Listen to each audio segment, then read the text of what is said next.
Salut à tous et bienvenue dans cette nouvelle vidéo dans laquelle je vais parler d'un sujet un peu spécial, un hors-sujet, sur comment survivre à un voyage dans un pays où il fait très froid et plus précisément qu'emporter dans votre valise. Et on va principalement parler d'habillement pour un voyage dans un pays où les températures peuvent descendre en dessous de 0 degré jusqu'à moins 10 voire moins 15 degrés. Donc vous allez vous demander pourquoi tout à coup j'ai décidé de parler chiffon. Tout simplement parce que ma vision des choses, des langues, c'est de ne pas les limiter à la salle de classe, de ne pas limiter à juste faire des exercices, parce que c'est un peu tue l'amour, mais c'est bien d'aller parler les langues, et peut-être justement vu qu'on est en plein hiver, vous avez envie d'aller dans un pays froid, par exemple le Canada, la Scandinavie, Norvège, Danemark, Suède, Finlande, la Russie, ou par exemple le nord du Japon où je suis allé il y a près d'un an. En fait, je suis allé à Hokkaido, qui est une île qui n'est pas forcément très au nord en fait au niveau de la latitude, mais où il peut faire assez froid. Et pour ce voyage, je me suis documenté parce que je me suis demandé comment faire pour y aller sans mourir de froid, parce que vous le savez, j'aime bien réfléchir à des systèmes malins, des astuces, des techniques pour m'améliorer la vie, pour les langues, mais aussi pour d'autres domaines. Et là maintenant, vu qu'on approche des vacances d'hiver, peut-être que vous avez envie d'aller dans un pays où il fait froid, et je me suis dit que ça pourrait être intéressant de vous partager mes découvertes, comme ça vous pourrez y aller sans vous transformer en bonhomme de neige. Alors avant toute chose, dans cette vidéo, je vais parler d'un contexte dans un voyage urbain, avec peut-être un petit peu de randonnée gentille, où vous allez descendre à moins 10, peut-être jusqu'à moins 15, mais pas forcément au-delà. C'est-à-dire si vous allez faire, je sais pas, de la randonnée en haute montagne, si vous voulez aller dans un endroit qui est très froid comme, je sais pas, Yakoutsk en Russie, j'ai regardé d'ailleurs pour cette vidéo, il fait moins 32 au moment où j'enregistre la vidéo, donc voilà, ça c'est vraiment des cas assez particuliers, je vais pas les traiter, donc allez voir des spécialistes, que ce soit bien clair. Alors, concernant le froid, ce que j'ai découvert, c'est tout simplement que autant ça peut faire peur aux gens qui n'ont pas l'habitude, aux gens frileux. Par exemple, quand je disais que j'étais allé au Japon par moins 10, moins 13 degrés, on me répondait « Ah mais comment t'as fait? C'est pas possible, moi je peux pas ». En fait, ce que j'ai remarqué, si vous habitez vous-même dans une région froide, par exemple si vous me regardez depuis le Québec, c'est que c'est une manière totalement différente d'envisager la température. En fait, si vous êtes bien équipé, vous pouvez très bien passer du temps dans le froid sans vraiment le ressentir. Autre détail qui a son importance, c'est le type de froid. Parce que il y a d'autres facteurs que la température qui vont entrer dans ce qu'on appelle la température ressentie. Ça peut être l'humidité, ça peut être le vent, ça peut être est-ce qu'il va neiger ou pleuvoir, etc. Et donc vous n'aurez pas la même sensation de froid, par exemple à Moscou par moins 5, parce que c'est un endroit où l'hiver est plutôt sec, que par exemple à Stockholm, par moins 5 aussi, là où l'hiver est plus humide à cause de la présence de la mer Baltique. Donc ça va être très différent et il faut totalement changer votre vision du froid. Et si vous vous équipez bien, franchement, ça va passer sans problème. Alors, dans cette vidéo, on va voir deux grands principes. Le premier, c'est de couvrir tout le corps. Parce qu'on dit souvent que c'est par les extrémités qu'on attrape froid. En fait, c'est relativement faux. C'est souvent le cas parce que vous allez peut-être à un moment sortir sans gants, sans bonnet, sans écharpe, et vous allez prendre froid. Alors qu'en fait, à l'inverse, au niveau de la température, sans entrer dans les détails, c'est plutôt au niveau de la poitrine, vers le cœur, que que tout se joue au niveau de la température. Sauf que, bien sûr, vous n'allez pas penser à sortir par moins 5 en t-shirt, sauf si vous êtes complètement givré. Donc le problème ne va pas se poser. Et en fait, il va souvent se poser au niveau des extrémités parce qu'on va oublier de se couvrir. Et en fait, l'idée avec la chaleur, c'est de bien concevoir que c'est la chaleur que produit votre corps. Et quand vous êtes à une température normale, par exemple 15 degrés, cette chaleur va se disperser, mais vous n'allez pas trop faire attention. Alors que ce que vous voulez, par exemple, quand il fait moins 10, c'est vraiment garder en vous toute cette chaleur que vous avez produite. D'où l'idée de vous de calfeutrer, de colmater les fuites, en vous couvrant, donc avec un manteau, une parka, mais aussi avec des gants, on va le voir, un bonnet, pourquoi pas aussi une capuche de votre parka ou de votre doudoune, comme ça vous gardez chaud à la tête, des bonnes chaussures et des bonnes chaussettes, comme ça il n'y a aucun endroit où vous allez perdre de la chaleur. Donc c'est vraiment important de sortir en ayant tout ça. Parce que si vous sortez avec un équipement pour faire du moins 60 en Antarctique, mais que vous avez la tête découverte, vous allez flinguer complètement le truc. Donc pensez à bien couvrir tout le corps et à avoir quelque chose qui soit complet. Deuxième principe que je vais expliquer, c'est celui des 3 couches. Donc si vous avez fait de la randonnée ou autre, vous connaissez certainement. L'idée pour avoir chaud, c'est d'avoir 3 couches protectrices sur vous. Je vais les détailler. La première, c'est une couche près du corps. Ça va être un maillot qui va permettre déjà d'évacuer la transpiration si vous transpirez, parce que ça peut arriver même quand il fait très froid, et aussi de créer une couche vraiment enveloppante à même la peau pour garder la chaleur. Ensuite, la deuxième couche, ça va être généralement le gros pull, comme par exemple celui que je porte. Ça va être l'idée, c'est d'avoir une couche vraiment épaisse, enveloppante, qui va empêcher la chaleur de partir. Et la troisième couche, à ne pas négliger, c'est la couche qui va vous protéger contre les éléments, donc qui va être soit imperméable, soit coupe-vent. Donc généralement une membrane imperméable d'une parka. Et ce qu'il est très important de garder à l'esprit, c'est que ces trois couches vont être indispensables, parce que si vous en oubliez une, vous allez le payer. Par exemple, j'ai un gilet, enfin un cardigan très épais en laine, qui vient d'une marque danoise qui à la base avait été faite pour les pêcheurs, donc des gens qui sortaient dans des environnements froids et humides. Et en fait, avec ce vêtement, si je suis en intérieur comme ici, je vais avoir très très chaud parce qu'il tient très chaud. Mais ce qui va se passer, c'est que si je sors par un temps un peu venteux, un peu humide, ben je vais avoir froid. C'est très bizarre. Mais en fait, il ne faut pas oublier que les pêcheurs qui étaient concernés par ce vêtement, ils avaient un ciré. Et le ciré, c'est tout simplement la couche qui va être isolante. Donc ne négligez pas ça, parce que s'il vous manque une de ces couches, ça va être désagréable. Si vous n'avez pas de maillot de corps, ça va être assez désagréable d'avoir votre pull ou autre au contact du corps. Si vous n'avez pas le gros pull, ça va faire un peu léger au niveau de la chaleur. Si vous n'avez pas la couche protectrice, eh bien vous allez être à la merci des éléments. À présent, on va vraiment entrer dans le détail de ces trois couches avec mes conseils. Donc la première, celle qui va être près du corps, c'est vraiment une sorte de maillot. Alors le réflexe qu'on a souvent, c'est de prendre un maillot en coton. Je trouve que c'est pas une très bonne idée, surtout quand il fait froid, parce que déjà si vous allez transpirer, et encore une fois ça arrive même quand il peut faire très froid, par exemple si vous marchez beaucoup, vous pouvez transpirer et vous allez vraiment avoir l'effet sueur froide. Et je trouve que le coton ne garde pas très bien la chaleur, donc c'est vraiment à éviter. Moi ce que je vous conseille vraiment s'il fait moins 10 degrés, c'est de prendre alors soit un t-shirt en laine, oui ça existe, de la laine mérino qui va être assez douce et qui est vraiment super bien parce que c'est plus chaud que du coton, ça va plus facilement évacuer la transpiration, ça sèche plus vite, et en plus ça ne conserve pas les odeurs. Je vous conseille aussi et surtout de fuir le synthétique. Donc, le coton ça passe à peu près, la laine c'est mieux, mais surtout tout ce qui est synthétique, façon polyester, c'est horrible parce que pour vraiment l'effet de chaleur, la transpiration, c'est la pire expérience possible. Donc vraiment, restez-en très loin. La seule exception, ça va être les matériaux techniques qui vont être sur des maillots qui vont vous couvrir le corps, qui vont vous tenir chaud. Par exemple, j'en ai un ici que j'ai acheté chez Uniqlo. Donc c'est leur gamme qui s'appelle Heat Tech. Donc je vais vous le déplier. Et vous voyez, c'est à manches longues comme ça et c'est assez épais comme tissu. Il y a aussi des choses chez Damar, là, ce truc un peu pour vieux là. Mais en tout cas, l'intérêt, c'est que même si c'est pas une matière naturelle, ça tient chaud et ça vous fait pas transpirer. Et vraiment, cette gamme, en tout cas, vous trouverez ça chez Uniqlo, que ce soit en ligne ou dans un magasin.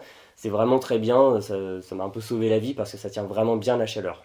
Et une astuce, c'est que vous pouvez répéter ça sur le haut du corps, parce que c'est ce à quoi on pense souvent, mais aussi au bas du corps. Par exemple, prendre des bonnes chaussettes qui vont vous isoler vos pieds du froid, mais aussi, s'il fait vraiment froid, un truc pas sexy du tout, c'est une sorte de pantalon, enfin un peu pas des collants, mais une sorte de caleçon long. Ça j'en ai un, je l'ai utilisé au Japon quand il faisait très froid.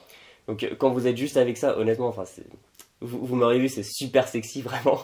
Donc voilà, si vous êtes une femme, vous aurez peut-être plus ce réflexe, mais en tant qu'homme, on n'y pense pas forcément, et franchement ça tient les jambes au chaud, et c'est vraiment pas mal. Donc pensez à ça, sur tout le corps s'il le faut.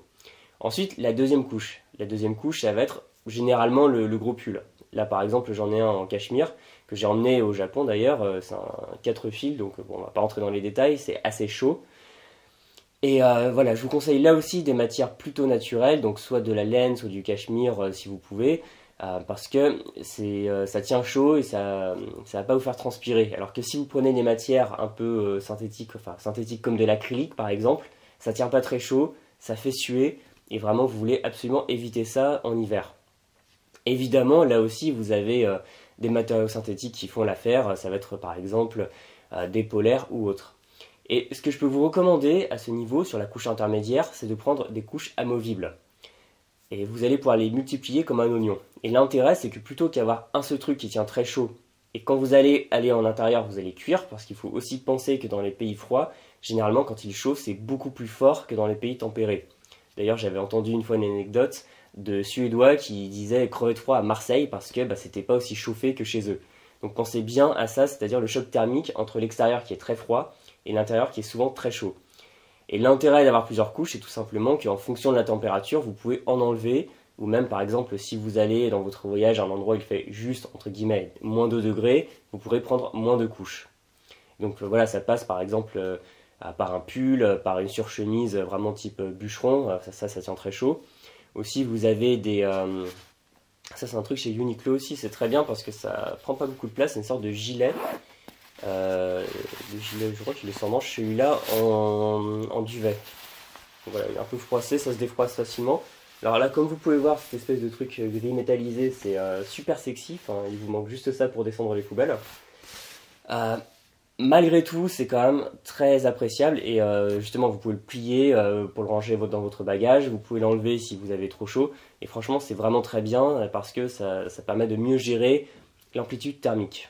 Et enfin, la troisième couche, ça va être celle qui va vous protéger du monde extérieur, c'est-à-dire de la pluie, de la neige, du vent, etc. Donc une bonne membrane.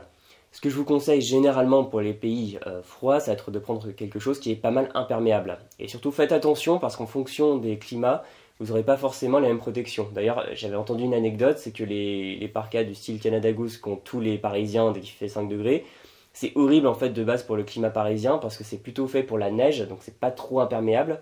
Alors qu'à Paris, ça va être plutôt de la pluie. Et en fait, ce qui se passe si c'est pas assez imperméable, c'est que l'eau va s'infiltrer et vu que c'est un rembourrage en duvet, ça va le faire pourrir, donc c'est pas génial. J'en profite pour faire une parenthèse vu qu'on est sur le sujet. J'ai parlé de duvet, il y a aussi le problème avec la fourrure par exemple pour les capuches. Ça c'est vraiment à vous de voir en fonction de votre sensibilité. Faites attention parce que par exemple le duvet que j'ai pris chez Uniqlo, je suis pas trop sûr de mon coup. Parce que ça peut être prélevé sur des oies, enfin des oiseaux en tout cas qui sont vivants. Donc il peut y avoir des trucs assez dégueulasses là-dedans. De la même manière, les capuches avec de la fourrure, on ne sait pas forcément d'où ça vient. Donc voilà, si c'est une sensibilité que vous avez, faites quand même vos recherches, soyez prudents là-dessus. Parce que voilà, c'est toujours un peu opaque. En tout cas, l'intérêt d'avoir une parka ou une doudoune, c'est que vous avez déjà 2 couches en une. Donc vous avez le côté imperméable et en plus à l'intérieur vous avez du rembourrage, donc il va être soit avec une ouate synthétique, soit avec par exemple du duvet. Et là bon, vous avez plusieurs gammes, il y a des choses avec des noms précis, des brevets du style Polartec ou des choses comme ça. Voilà, bon, à vous de voir, moi je suis pas vraiment spécialiste, ça m'intéresse pas spécialement, mais c'est des gammes au-dessus qui peuvent tenir plus chaud si vous voulez vraiment quelque chose de plus agréable et plus chaud dans des climats vraiment très froids. Et là par exemple j'ai une parka que j'avais récupérée, donc c'était sur un Ulule, un financement participatif, qui est pas mal parce qu'en fait vous avez une membrane, c'est la marque, je crois c'est Sympatex. Voilà. Donc c'est drôle déjà comme nom, Sympatex. Et en fait c'est très imperméable et d'ailleurs je m'étais pris vraiment la pluie bien méchante et glacée dessus, et il n'y a rien qui rentre et ça c'est très agréable pour rester au chaud parce que voilà, si vous avez froid, si vous prenez froid, vous allez vous refroidir très vite. Et en plus, il y a du rembourrage à l'intérieur, bon, je sais pas ce que c'est, je pense que c'est une ouate sans vraiment d'intérêt. Et vous avez déjà 2 couches, c'est-à-dire celle qui vous protège et celle qui vous garde au chaud. Donc pensez bien à prendre une bonne parka, si vous pouvez essayer avec une capuche, parce que la capuche évidemment ça protège de la pluie et de la neige, mais si vous avez du rembourrage, franchement même s'il pleut pas et neige pas, s'il fait très très froid, vous serez content d'avoir une couche supplémentaire pour vous protéger. Abordons à présent un autre élément essentiel pour vous tenir au chaud, ça va être les chaussures, parce que les chaussures vont faire la jonction entre votre corps chaud et le sol qui va très certainement être froid. Donc ce que je peux vous conseiller d'abord, c'est d'avoir des chaussures avec une semelle assez épaisse, parce que si vous prenez des petites baskets en façon basket en toile avec des semelles très fines, eh bien vous allez très vite vous refroidir par les pieds. Donc comme ça avec des semelles épaisses, ça fait déjà une barrière entre vous et le sol froid. Je vous conseille aussi de garder à l'esprit les conseils de cette vidéo, c'est-à-dire un extérieur relativement imperméable, donc ça peut être soit du cuir un peu gras qui va tenir l'eau à distance, soit une autre matière imperméable, et d'avoir un intérieur chaud que vous allez pouvoir compléter avec des chaussettes. Donc pour vous donner une idée, là je vous montre les chaussures que j'ai emmenées au Japon, donc vous voyez qu'en fait il y a une doublure avec de la laine de mouton, c'est du cuir gras, et c'était assez appréciable parce que ça tenait les pieds bien au chaud. Alors juste une chose, faites attention à bien les sécher parce que y a de l'humidité qui peut se déposer dessus et aussi à l'intérieur avec la transpiration de vos pieds. Parce que par exemple au Japon, si vous êtes déjà allé, vous savez qu'ils ont des sortes de vestibules et en fait en hiver ces vestibules sont glacés Et je me suis retrouvé avec une paire de chaussures glacées et vraiment j'ai eu très froid aux pieds et attention, ça peut être dangereux. Oui, tiens, d'ailleurs, vous remarquerez peut-être qu'elles sont pas mal abîmées. Alors c'est pas que j'en ai pas pris soin, je prends soin de mes affaires s'il vous plaît.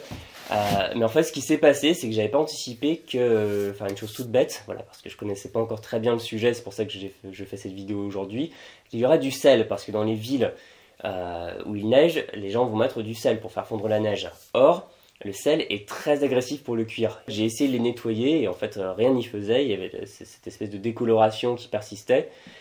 Parce qu'en fait, même si vous nettoyez avec une lotion pour chaussures ou que vous essayez de crémer par-dessus, le sel en fait va pas partir, il reste incrusté. Donc l'astuce que j'ai découverte en faisant mes recherches, c'est que si jamais vous avez du sel qui s'incruste dans vos chaussures en cuir, prenez du vinaigre, diluez-le quand même pour que ça soit pas trop bourrin, et vous pouvez badigeonner gentiment la zone atteinte, et ça va éliminer le sel. Ne me demandez pas pourquoi, mais en tout cas ça a très bien marché. J'ai pu sauver cette paire, mais faites attention. C'est pour ça que je recommanderais pas trop le cuir. Donc moi j'avais fait le choix d'en prendre en cuir parce qu'il y avait vraiment des trucs qui faisaient chaussures de trappeurs canadiens, bûcherons canadiens, et qui étaient peut-être un peu plus indiqués, mais que j'aurais pu porter que dans ces moments-là. Là, c'est des chaussures que je voulais porter éventuellement en dehors d'un contexte ultra froid. Donc voilà, faites quand même attention à ça. Et en plus de ça, il y a divers accessoires qui sont évidemment très intéressants. Par exemple, le bonnet, hein, ça c'est le bonnet que j'ai pu porter au Japon. Les gants, ça c'est des gants assez intéressants parce qu'il y a un rembourrage avec une matière synthétique en polaire. Alors je crois que c'est du Primaloft, voilà, c'est le nom du brevet de cette matière. L'extérieur c'est du cuir. Et j'ai pu les porter vraiment quand il faisait très froid et c'est bien parce que les doigts, mine de rien, ça se refroidit vite. Et d'ailleurs aussi une astuce, si vous pouvez trouver une parka avec des poches chauffantes, par exemple des poches avec une matière en polaire qui tient bien la chaleur, c'est pas mal parce que celle que j'ai là que je vous ai montré, en fait les poches, vous voyez, sont très fines et sont exposées du coup aux éléments, ce qui fait qu'elles se refroidissent et que quand on met les mains dedans, ça tient pas très chaud. Donc pensez aussi à ça, ça peut être une astuce. J'arrive aussi sur le sujet aux chaufferettes. Alors le principe des chaufferettes, c'est que ce sont de petits accessoires que vous pouvez mettre dans une poche, que vous pouvez chauffer d'une manière ou d'une autre. Il y a plein de systèmes différents. Et l'intérêt, ça va être par exemple de les avoir dans les poches et mettre les mains dans les poches. Alors, à ce niveau-là, j'ai pas de choses à vous proposer, j'ai juste retrouvé ça. J'avais trouvé, je sais pas si vous voyez, ce sont des Alakolako Kairo. Je pense que Alakolako, ils veulent dire en japonais que c'est facile d'utilisation, je suppose, et Kairo, c'est le nom de cet objet. Voilà, bon, ça fait pas de miracle, franchement, ça va pas vous tenir super chaud, mais ça peut faire plaisir de mettre les mains dans les poches avec un petit peu de chaleur en plus. Et toujours dans cet ordre d'idée, quand il fait froid, vous pouvez évidemment aller en intérieur, parce qu'il y a des villes avec des métros, il y a aussi des villes quand il fait très froid, enfin avec un climat très froid, où il y a par exemple des galeries marchandes souterraines, donc vous pouvez aussi rentrer assez souvent. Pensez aussi à vous garder au chaud avec des boissons, vous pouvez prendre un thermos avec du café, du thé, etc. Et franchement ça fait du bien parce que ça réchauffe le corps. Et une dernière astuce avant de terminer cette vidéo par rapport au froid, c'est faites très attention aux batteries de vos appareils. Par exemple, j'ai pu voir à quel point mon téléphone ou mon appareil photo se déchargeait très vite. Donc je savais que par temps froid, les batteries se vidaient plus vite, mais quand on le vit, on se rend compte à quel point on peut avoir des surprises et vous n'avez absolument pas envie d'avoir un téléphone sans batterie, un appareil photo vide, vous ne pouvez plus prendre de photos ou autre. C'est quand même relativement dommage, donc pensez par exemple à prendre une batterie portable pour recharger ça, ou à faire très attention parce que franchement ça surprend. Voilà, je pense avoir tout dit sur cette vidéo hors sujet, donc si jamais ça vous a intéressé, n'hésitez pas à donner vos conseils si vous avez vécu ou voyagé dans un pays très froid, ce qui a pu manquer dans cette vidéo, des choses que vous avez pu découvrir, tester sur le terrain. Voilà, aussi si ça vous a intéressé, vous pouvez m'en faire part, j'en ferai pas très souvent des comme ça parce que bon, mon cœur de métier ça reste les langues, mais toujours l'idée d'aller les parler dans le pays où elles sont parlées, et bon, si vous allez au Maroc ou en Thaïlande, je suis pas sûr que ça vous servira beaucoup, mais si vous allez dans un pays nordique par exemple, je pense que vous pourrez trouver plein d'astuces dans cette vidéo. En tout cas, on se dit à très bientôt dans une prochaine, vous pouvez toujours vous abonner à la chaîne et cliquer sur la petite cloche, et rejoindre mes emails privés, mes contacts privés, à qui j'envoie régulièrement des emails pour parler des nouveautés, articles, vidéos, formations, avec des réflexions sur l'apprentissage des langues, on prend plus le temps d'en discuter. Vous avez le lien en bas dans la description, vous cliquez dessus, vous renseignez vos informations et vous recevrez une mini-formation gratuite de 40 minutes qui s'appelle 25 techniques pour apprendre votre vocabulaire. On se dit à bientôt dans une prochaine vidéo, restez au chaud, pratiquez les langues, salut!